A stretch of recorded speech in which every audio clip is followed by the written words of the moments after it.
আগে দেশে থাকতে ভাবতাম সৌদি আরব ফ্রি ভিসায় গিয়ে লাখ লাখ লাখ লাখ লাখ টাকা ইনকাম করব। কিন্তু এই কথাটা হলো ভুল। যারা সৌদি আরব বর্তমানে ফ্রি ভিসায় আসতেছে ওদের মতো ক্ষতিগ্রস্ত আর কেউ হইতেছে না। কারণ বর্তমানে এখন সৌদি আরবের মধ্যে এমন একটা পরিস্থিতি, যারা ফ্রি ভিসায় আসে ওদের কাম বলতে কিছুই থাকে না। না রুম ভাড়া দিতে পারে, না হাওন হর ছাড়া ইনকাম করতে পারে, না কিছুই করতে পারে। তো আমি আজকে এই ভিডিওতে একটা কথাই বলবো, আপনারা যারা সৌদি আরব আসবেন অবশ্যই আপনারা কোম্পানি বিষয়ে চলে আসবেন।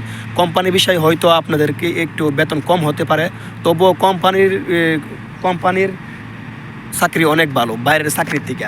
দেখেন, আপনি হয়তো বাইরে ফ্রি বিষয়ে কাজ করবেন, ধরেন মাসে 15 দিন 20 দিন কাজ করলেন, তারপরে অবশ্যই বসা থাকা লাগবে।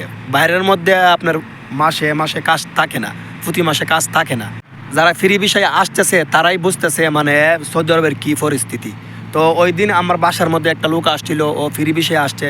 আসার পরে বলতেছে, ভাই এমন যদি জানতাম যে সৌদি আরব ফ্রি বিষয়ের এত কষ্ট, তাহলে কোম্পানি বিষয়ে যে কোনো একটা কাজ শিখে অভিজ্ঞতা নিয়ে সৌদি আরব আসতাম। তো আমরা 4 লাখ টাকা 5 লাখ টাকা ব্যাঙ্গে সৌদি আরব আইসা পড়ি।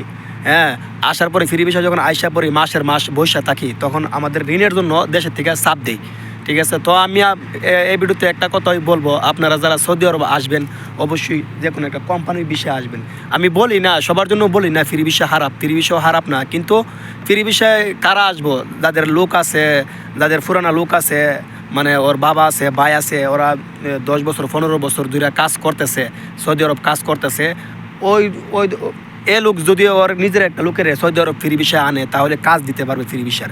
ঠিক আছে, আর যদি দালাল দুইরাই ফ্রি ভিসায় হঠাৎ করে আইসা পড়ে, তাহলে কষ্টের কোনো সীমা থাকবে না, কষ্টের কোনো শেষ থাকবে না।